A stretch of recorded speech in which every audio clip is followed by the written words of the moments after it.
Bonjour, je suis Christelle Lissy de la chaîne Académie de la Nouvelle Conscience. Je vais vous parler aujourd'hui de comment s'émanciper de la peur. Bon, une petite astuce. Bon, ça a l'air simple comme ça, bien évidemment, hein, mais c'est tout un cheminement de la conscience. Et ce, dans le cadre de comment déployer au fur et à mesure sa sensibilité, sa médiumnité. Comme je l'ai expliqué dans la vidéo précédente, sur travailler sur la somme de ses peurs. Alors la somme de ces peurs, quand on les énumère, on les prend les unes après les autres, en tout cas en ce qui me concerne, quand j'ai fait cette prise de conscience, j'ai pris conscience que toutes ces peurs cumulées pouvait se résumer à une seule peur, à savoir la peur de la mort.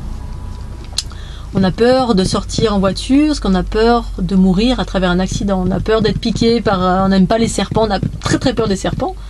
Qu'est-ce qui se passe? Le serpent peut nous piquer et on va mourir. On a peur des araignées, mais pourquoi? Bon, y a toujours une raison, bien évidemment, qui est justifiée, hein, bien sûr. Mais derrière cette raison-là, eh bien, on a peur de mourir, là, parce que la croyance la plus relayée, on va dire, sur la planète, c'est que on a peur de mourir. Donc l'araignée, on a très peur, mais pourquoi si la plupart des araignées en France ne sont pas dangereuses pour la santé humaine, et la plupart des araignées qui rentrent dans notre maison, eh bien, il n'y a aucune raison qu'elles nous piquent. La plupart ne piquent pas d'ailleurs, et quand bien même, on en a très peur. Il y a des raisons, bien sûr. Je ne remets pas en cause les peurs. Hein. Il y a des sources à toutes les peurs. Mais si on résume à une seule chose, le centre, la petite source, c'est la peur de mourir. J'ai peur d'être cambriolée, donc je ferme tout, parce que si jamais je suis cambriolée, eh ben, on va venir me trucider. Ou si on m'enlève tout ce que j'ai, ben, je vais mourir parce que je suis tellement attachée à tout ce que j'ai, ben, je n'aurai plus rien. Alors si j'ai plus rien... Ben c'est grave, je vais en mourir, c'est très grave. On a 3 milliards de peurs comme ça qui ont toutes leur raison d'être. Hein. On a des mémoires, on a des bagages qu'on se trimballe de notre famille, du karma, des incarnations, bon, de la multidimensionnalité, etc. Mais la petite astuce, c'est qu'au fur et à mesure qu'on dissout nos peurs, on prend conscience de notre espace éternel, parce que justement les peurs ça voile notre éternité, c'est-à-dire l'esprit, le principe féminin en soi. Les peurs sont issues de l'ego. L'ego, c'est ce qui voile notre lumière, et notre lumière, quand on commence à l'apercevoir à force de dissoudre nos peurs, donc le dissoudre par les voies ce que j'appelle la voie de la déesse, c'est-à-dire en les embrassant, en les mettant en lumière et en les embrassant, c'est-à-dire qu'en les réintégrant à soi, qui est tout un processus. Eh bien, on commence, une fois qu'on les a dissous, au fur et à mesure, les unes après les autres, on commence à percevoir notre lumière. Et notre lumière, c'est notre espace éternel. C'est notre esprit, c'est notre conscience, c'est notre principe féminin qui est pure lumière en soi, dans chacune de nos cellules. Et en chaque chose. Cette lumière est partout, c'est les fondations de la vie. Et ensuite, ces espaces-là sont en fait totalement unitaires. C'est la matière et la lumière réunies, et c'est ça l'unité. C'est quand les deux se réunissent, quand on dissout les peurs qui sont des voiles entre les deux. Entre le principe masculin et féminin, donc la matière et l'esprit, le corps et l'esprit. Et donc ces peurs voilent notre espace éternel. Et donc au fur et à mesure qu'on prend conscience, on commence à prendre conscience de cet espace en soi, eh bien on prend conscience de cette éternité. Et c'est ça qui nous libère en totalité. C'est-à-dire que quand on commence à prendre conscience de notre aspect éternel, ben, on n'a plus peur de mourir. On n'a plus peur de mourir du tout. Évidemment, il y a encore des peurs instinctives, sous influence. On va dans des environnements où les gens ont peur, vous allez tout d'un coup avoir des peurs qui vont revenir. Mais quand on arrive à cet état-là, on l'oublie pas. On l'oublie pas parce que moi, mon astuce, c'est que quand il m'arrive quelque chose que je peux qualifier peut-être d'irrémédiable, ou quand des peurs ressurgissent, parce que j'ai été influencée par mon environnement ou des gens qui sont autour de moi et qui ont encore des peurs et que j'ai absorbé, eh bien, je me souviens tout d'un coup que, oui, je vais mourir, et alors? Et alors? C'est mon corps qui meurt. Et là, hop, on passe dans une phase qui s'appelle l'acceptation. de mourir, parce que c'est une réalité. Notre corps peut mourir à chaque instant. C'est une réalité, mais ça ne doit pas dégager de la peur. C'est un constat qui fait qu'on accepte. Et le simple fait d'accepter ça, ça nous libère en totalité, ce qui nous permet de nous réaliser en totalité, c'est-à-dire de faire exactement ce qu'on a envie de faire au moment où on a envie de le faire. Et donc, quand on est dans la peur de l'ego, eh ben, on est dans la contraction, et du coup, parce que cette contraction fait que, oh non, il va arriver plein de choses, c'est-à-dire qu'on projette tout le temps à l'extérieur, on se sépare de soi, on projette le potentiel, le si, mais oui, mais si il arrive ça. Et du coup, bah, on ne vit pas les choses, on ne vit pas par peur de.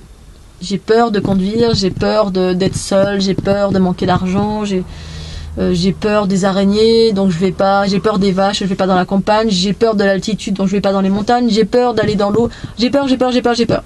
Bref, et du coup on vit complètement cloîtré, attaché à notre matérialité qui nous sécurise, nos petits trains-trains quotidiens, nos horaires, des choses bien tangibles, voilà, qui nous rassurent. Parce que là on est sûr de pas mourir, on a des choses de l'ordre du connu, on est bien dans robotisé, bien carré, bien dans nos croyances, nos conditionnements, surtout pas aller vers les peurs pour savoir ce qui se cache derrière.